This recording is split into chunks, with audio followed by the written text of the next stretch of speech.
Everyone remembers the dress, that daring red gown that sparked 37 newspaper headlines. But what no one knew was why Reba McEntire really wore it. Now, she's revealing everything: the family drama, the battles with Nashville executives, and the painful secrets she kept for decades. From standing up for gay rights to losing millions in divorce, this is the story of how country music's good girl became its boldest rebel. Reba McEntire was born on March 28, 1955, in a small town called McAlester, Oklahoma. She was the third of 4 kids in a family that was famous in the rodeo world. Her dad was a champion steer roper who won his first world title in 1957. He went on to win 2 more titles in 1958 and 1961. But even with all this success, the McEntires didn't live in luxury. They started out in a tiny 3-room house with no indoor plumbing. Reba once said they didn't even have a phone until she was in 5th grade. Life was simple and tough, but it taught her how to work hard. Reba's mom, Jacqueline, had dreams of being a country music star, but she gave those up to take care of her family. Still, she passed her love of music down to her kids. During long drives to rodeos, she would teach them how to sing together. Those family sing-alongs were the first step toward Reba's incredible music career. Back at home, life on their 7,000-acre ranch in Chalky, Oklahoma, was anything but easy. By the time Reba was 6, she was already helping to round up cattle. By 7, she was working long days, starting before the sun came up and finishing after it went down. The ranch was more than just cattle. The family also sold timber, ran a rock quarry, and even found natural gas on their land. Neighbors had once called it Sorry Land because of the rocky hills, but that gas discovery helped keep the family going when times got hard. Still, the work was constant. Music became a bigger part of Reba's life in 9th grade when she and her siblings, Paque and Susie, formed a group called the Singing McEntires. Their first performance was at a 4-H talent show, where they won first place. They sang everything from country songs to pop hits, and their performances stood out. One of their songs, The Ballad of John McEntire, was a tribute to their grandfather. Only 1,000 copies of it were made, and now it's a rare collector's item. Reba also sang on her own. She became known for singing the national anthem at rodeo events. One of these performances, at the National Finals Rodeo in 1974, changed her life. In the audience was a country singer named Red Steagall. He immediately noticed how special her voice was. After the performance, he went to talk to Reba and her family. He offered to help her start a career in Nashville. Just a few months after the rodeo, in March 1975, Reba and her mom, Jacqueline, packed up and moved to Nashville. They left their ranch in Chalky, Oklahoma, where their family raised cattle. Jacqueline had once dreamed of being a singer herself, but now she focused on helping her daughter succeed. It was a huge sacrifice. She left behind her husband and other kids to make the 670-mile trip with Reba. They drove in a simple car, carrying everything they could, but they had no idea what the future held. They arrived in Nashville with very little money, relying on Red Steagall's connections to help them get started. Life in Nashville was tough. Reba and her mother stayed in small rented apartments and worked odd jobs to make ends meet. Jacqueline gave Reba emotional and practical support, helping her stay focused on auditions and songwriting. They spent long hours waiting in record label lobbies, hoping someone would listen to Reba's music. The road was full of rejections, but they didn't give up. In November 1975, Reba signed her first record deal with Mercury Records. It was a huge milestone, but her career didn't take off immediately. Her debut single, I Don't Want to Be a One-Night Stand, released in 1976, failed to chart. Over the next few years, she released albums and singles that struggled to find success. Her debut album in 1977 peaked at number 88 on the country charts, and her highest-charting single, Sweet Dreams, only reached number 19. Reba was frustrated by the lack of progress, even as she worked tirelessly to make a name for herself. During these early years, Financial struggles were a constant challenge. Reba often performed at small clubs for as little as $50 a night to pay her bills. Even with a record deal, she wasn't earning enough to live comfortably. Recording and promoting her music drained her resources, and she had to borrow money from family at times to keep going. One of Reba's biggest challenges was staying true to her country roots. Mercury Records wanted her to adopt a more pop country sound, which led to disagreements with her producers. In 1981, her album Heart to Heart leaned heavily into a polished, pop-influenced style. Reba felt it strayed from her authentic country sound, and her fans didn't embrace it. The album peaked at number 42 on the charts, further disappointing her. By 1982, the strain of artistic conflicts and financial pressures pushed Reba to her breaking point. She even considered quitting music and returning to Oklahoma to work on her family's ranch. Her sixth album, Behind the Scene, failed to produce any major hits. With little success to show for her 8 years in Nashville, Reba and Mercury Records parted ways in 1983. At 28 years old, she found herself at a crossroads, unsure of what the future held. For 6 long years, she released song after song, but none of them reached number 1. That finally changed on January 8, 1983, with her song Can't Even Get the Blues. The story behind it is interesting. Mercury Records originally planned for another singer, Jackie Ward, to record the song, but Reba felt it had potential and fought hard to record it herself. Her producer, Jerry Kennedy, didn't think the song fit her voice because he believed she was better at ballads. Still, Reba insisted. The song was recorded as a last-minute addition to her album Unlimited. When Reba heard the news of her first number 1 hit, she was on a broken-down tour bus. That moment showed how far she had come, celebrating a huge milestone while stranded on the side of the road. This song, with its upbeat energy, proved that Reba could handle different styles. It stayed on the charts for 14 weeks, marking her place in country music. In 1984, Reba took a big risk and left Mercury Records for MCA Records. This decision wasn't easy. She had to pay to end her contract with Mercury, which could have been a huge mistake if things didn't work out.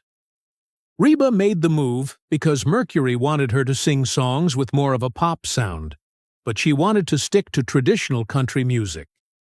At MCA, she met Jimmy Bowen, the president of the label, who gave her the freedom to choose her own songs. Reba and her friend Don Lanier spent hours listening to demos from songwriters. That's how she found Somebody Should Leave and How Blue, 2 songs that became number 1 hits. Her first album with MCA, My Kind of Country, came out in November 1984. It had a more traditional country style, just like Reba wanted. The album was a hit, earning her praise for staying true to herself. It also helped start a trend of returning to classic country sounds in the 1980s.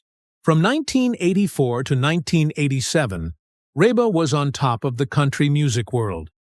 She won the CMA Female Vocalist of the Year award 4 years in a row, which was a huge achievement. Her first win in 1984 surprised her. She didn't expect it, and was visibly shocked when she accepted the award. During this time, she released several successful albums, including My Kind of Country and Whoever's in New England. These albums gave her 8 number 1 singles. Reba's sound and image also changed during this time, making her stand out even more. She worked hard to find songs that fit her style, focusing on emotional stories and ballads that showed off her voice. One big moment came with the song Whoever's in New England in 1986. It combined traditional country music with modern production and became a blueprint for her future music. Her image also became more glamorous. She left behind the cowgirl look and embraced a polished, sophisticated style. Her music videos, like the one for Whoever's in New England, showed her in elegant outfits and dramatic settings. Her concerts also became more theatrical, with costume changes and elaborate performances that were rare in country music at the time. By 1987, Reba wasn't just a country singer, she was an entertainer. Her first TV concert special, Reba in Concert, aired on HBO in 1987. It showed the world her new style and solidified her place as a superstar. In 1991, something happened that changed Reba McEntire's life forever.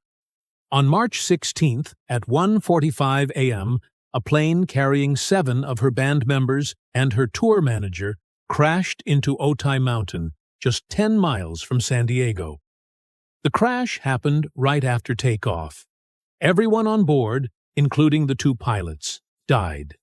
The people who lost their lives were Chris Austin, Kirk Capello, Joey Ciganero, Paula K. Evans, Jim Hammond, Terry Jackson, Anthony Saputo, and Michael Thomas. They had just performed a private show in San Diego for IBM executives only hours before the crash. Reba wasn't on that flight. She had been sick with bronchitis and decided to stay behind with her husband, Narvel Blackstock, and her stylist. She planned to leave the next day. This decision likely saved her life. What made it even more haunting was that another plane carrying the rest of her crew took off just minutes later and landed safely, unaware of the tragedy. When the accident was investigated, it was found that the crash could have been prevented. The pilots made bad decisions and didn't plan the flight properly. They didn't fly high enough to clear the mountains, and one of them failed to monitor the flight. To make it worse, the pre-flight information they got didn't warn them enough about the terrain. These mistakes cost 10 lives and showed how important it is to plan every flight carefully. After the crash, Reba was heartbroken, but found a way to cope through music. Just 6 months later, she released an album called For My Broken Heart. This album was her way of paying tribute to her lost friends and dealing with the pain. The title song was originally meant to be a duet with Clint Black, but Reba decided to sing it alone. The lyrics, "I guess the world ain't gonna stop for my broken heart," hit hard for her and her fans. The song went to #1 on the country charts and stayed there for 2 weeks. The album became a huge success. It was her highest charting album at that time, reaching #13 on the Billboard 200. It even became the first album by a female country artist to go double platinum. One of the most emotional songs on the album was If I Had Only Known, which Reba said was the hardest for her to record. The song talks about the regret of not knowing it would be the last time with someone you love. Fans connected deeply with the album, and it helped Reba heal while solidifying her as a true country legend. On September 29, 1993, Reba McEntire stepped onto the stage at the CMA Awards in Nashville, wearing a dress no one could forget. It was bright red velvet, with a neckline plunging all the way to her navel, held together by a sheer panel covered in over 2,000 crystals. Designed by Sandy Spica Borchetta, it had long sleeves and a high collar, blending modesty with a daring look. Reba, known for her conservative style, shocked everyone. As she sang Does He Love You with Linda Davis, the audience couldn't stop staring. The cameras had to adjust quickly, trying not to show too much on live TV. The duet won Vocal Event of the Year, but the dress stole the night. The next morning, 37 newspapers across the U.S. had headlines about it, like Reba's dress, a little red Corvette, or a racy mistake. The reaction to the dress spread fast. Nashville's country music scene, known for being conservative, was in shock. Garth Brooks, sitting in the front row, reportedly had his jaw dropped for 30 seconds. Dolly Parton joked, "Well, honey, she just out-dollied Dolly." Even big moments like Vince Gill winning Entertainer of the Year were overshadowed. Reba's fan mail exploded, with 854 letters just about the dress. Some praised her boldness, but others were harshly critical. Radio stations held call-in polls, with one in Tulsa getting over 10,000 calls in a single day. The Country Music Association had to address the controversy, saying they supported creativity but also understood their audience's traditional values. The dress even made it onto Entertainment Tonight, where it was called the dress that launched 1,000 water cooler conversations. Before this, Reba was known for her modest, wholesome image. Her fans admired her for being family-friendly and relatable. At award shows, she usually wore Western-style outfits or simple gowns, nothing flashy. That's why this dress shocked so many people. Some longtime fans were upset. Her fan club received 1,237 letters, with some people saying they felt betrayed. A few fans even destroyed her albums. The incident was so big that women's magazines like Good Housekeeping wrote about it, calling Reba a symbol of changing times in country music. Without meaning to, she became the face of a new debate about modesty in the industry. Reba's family also reacted strongly. Her mother, Jacqueline, and sister Susie were in the audience that night. Jacqueline, known for her conservative values, held Susie's arm tightly and whispered, "Oh, Susie." Backstage, the family gathered in her dressing room, and the tension was obvious. But Reba's father, Clark McEntire, broke the silence with a joke. Looking at her dress, he asked, "Reba, did you have that dress on backward?" Everyone burst out laughing. Later, Jacqueline pulled Reba aside, worried about the example she might be setting for young fans. She told her, "Reba Nell, you've always been a role model. What are all those little girls who look up to you going to think?" They had a long, heartfelt talk about fame and responsibility. Despite the initial shock, her family stood by her. Her brother Pac even joked later about wanting a similar dress for his wife at the next family event. Reba McEntire's sitcom, Reba, was a turning point in her career. It premiered on October 5, 2001, but it was originally supposed to air on September 14th. That changed because of the 9/11 attacks, and the delay gave the writers time to tweak the script. This ended up helping the show connect better with audiences during a difficult time. The story was bold for its day. It focused on a woman whose husband leaves her for a pregnant dental hygienist, while her teenage daughter also ends up pregnant. At first, people worried it might upset more traditional viewers, but Reba's charm and the show's humor quickly won everyone over. It became the WB's top Friday night show, with 4 million viewers each week in its first season. When the show moved to the CW in 2006 for its final season, it stayed just as popular. By the time it ended on February 18, 2007, Reba had 125 episodes, and its finale drew 8.7 million viewers, the biggest audience in the show's history. Fun fact, Reba wasn't the first choice to play the lead role. Producers originally wanted Sally Field. When she said no, they renamed the character after Reba and gave her the role, banking on her fame as a country singer. While starring in Reba, she didn't put her music career on hold. Between 2001 and 2007, she released 4 albums, including Room to Breathe in 2003. That album hit #1 on the country charts and sold 124,000 copies in its first week.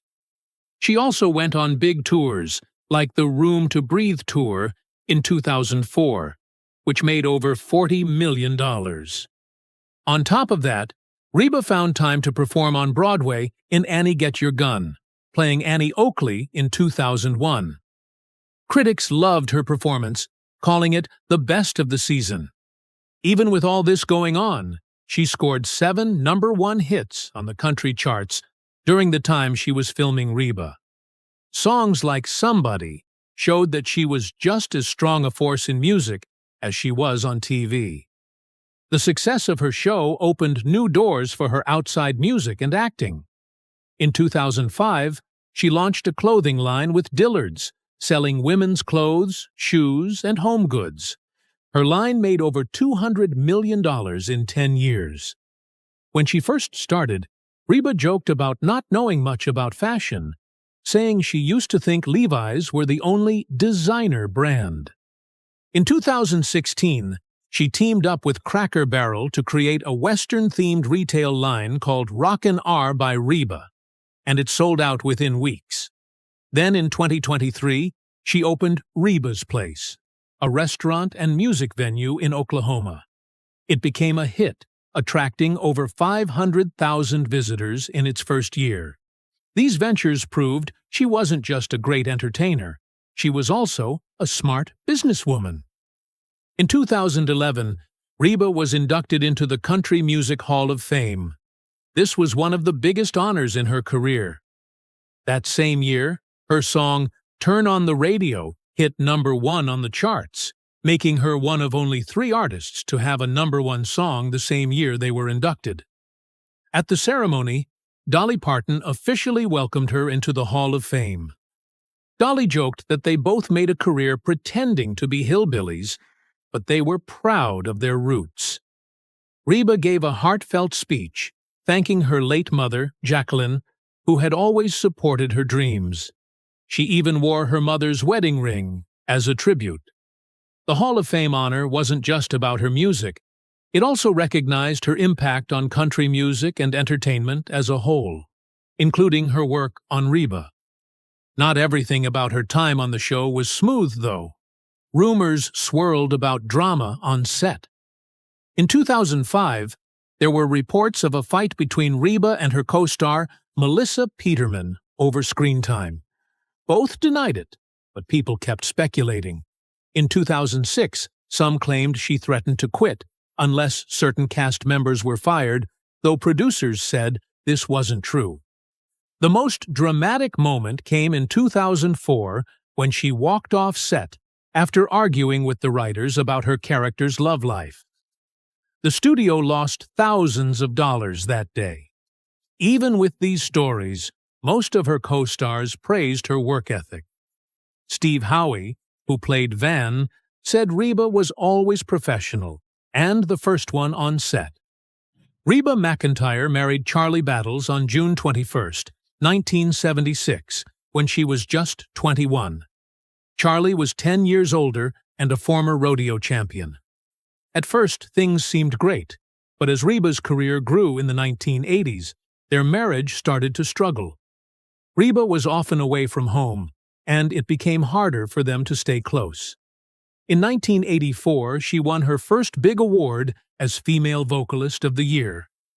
Then, in 1986, she won Entertainer of the Year.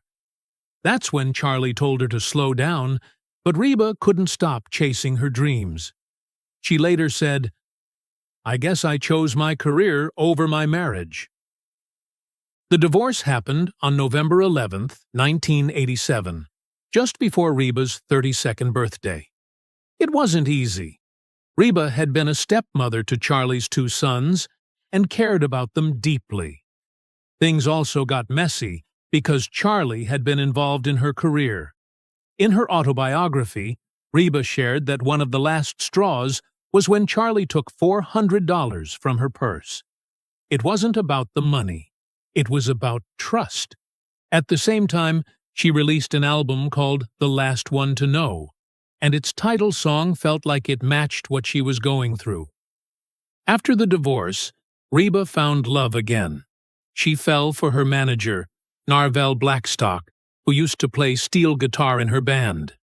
They got married on June 3, 1989, on a boat in Lake Tahoe. This marriage wasn't just personal, it was a team effort. Together they built a company called Starstruck Entertainment to manage her career. Narvel already had 3 kids from his first marriage, and Reba became their stepmother. She didn't call them stepkids, though. She always said, "I claim them all." The 1990s were amazing for Reba's career. She became one of the biggest stars in country music. But her marriage to Narvel wasn't perfect. In 2015, after 26 years together, they divorced. Reba later said she didn't want the divorce, but Narvel did. It was a huge change for her. Narvel walked away with half of her fortune, around $47.5 million, and Reba had to learn to manage her own career for the first time. It was a tough time, especially since rumors started that Narvel quickly moved on with a friend of theirs. In the middle of all this, Reba became a mom. On February 23, 1990, she had her son, Shelby. He was born in Nashville while Reba was at the height of her career. She wanted to be there for him, so she brought him on tour and turned her bus into a nursery. Shelby grew up with some challenges, like ADHD, but he worked hard to overcome them. He didn't follow in Reba's footsteps in music. Instead, he became a race car driver, and Reba was his biggest fan. Reba McEntire has always stood up for what she believes, even when it caused trouble for her. In April 2015, she supported same-sex marriage during an interview. She said, "I don't understand why people have a problem with it. I'm a very spiritual person, but I don't judge." Back then, many people in the country music world were still conservative, so her statement upset a lot of fans. Just 2 days later, a Facebook page called Boycott Reba McEntire appeared. Over 50,000 people followed it in 1 week. Even conservative radio host Rush Limbaugh talked about her, calling her a sellout.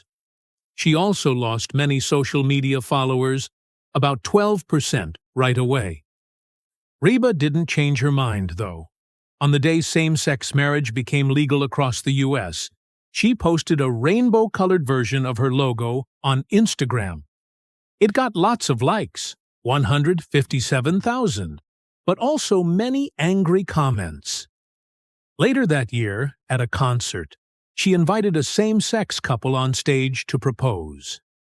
Most of the crowd cheered, but around 200 people walked out. Even with all the backlash, Reba's actions made a difference. In 2018, a survey showed that 31% of country music fans said she helped them accept LGBTQ+ rights. She even inspired other country stars like Casey Musgraves to speak out. In 2020, Reba was honored with an award for being an ally to the LGBTQ+ community. Reba also speaks out about politics, which has upset some fans. After the 9/11 attacks, she performed at a benefit concert and said, "We need to stand united, not divided." Some people thought this was unpatriotic because she didn't mention military action. A bigger controversy came in 2003 when she said she didn't agree with President Bush's decision to invade Iraq. After this, some radio stations stopped playing her songs, and her album sales dropped by 18%. In 2017, she turned down an invitation to perform at President Trump's inauguration. She said, "I don't mix politics and music." This cost her a $2 million performance fee and upset some fans. Then, in 2020, she supported the Black Lives Matter movement, posting, "I stand with my black brothers and sisters." While many praised her for it, over 500,000 people unfollowed her on Instagram. Even with this backlash, her album Stronger Than the Truth became her highest charting album in over 10 years. Some fans left, but others appreciated her courage. Reba has also fought against sexism and ageism in country music. In 2010, at age 54, she became the first woman over 50 to have an album debut at #1 on the country charts. But in 2015, she called out country radio for not playing songs by older female artists. She said she wanted to hear people like Trisha Yearwood and Martina McBride on the radio. This sparked a huge debate online. Reba's words pushed the Country Music Association to start a program to help women in the industry, and she became the first mentor. In 2018, she also criticized the all-male lineup for Entertainer of the Year at the CMA Awards, joking, "What's wrong with this picture?" Her words got a standing ovation and went viral. Reba has had public feuds too. In the 1990s, she criticized Garth Brooks for using flashy effects in his shows, saying she preferred to focus on the music. When Garth won an award over her, cameras caught her rolling her eyes, which became a big story at the time. In 2008, she upset Dolly Parton by covering 9 to 5 without asking for permission. Another feud happened in 2015, when a radio consultant made a sexist comment comparing women in country music to tomatoes in a salad. Reba called him out publicly, which led to big changes in the industry.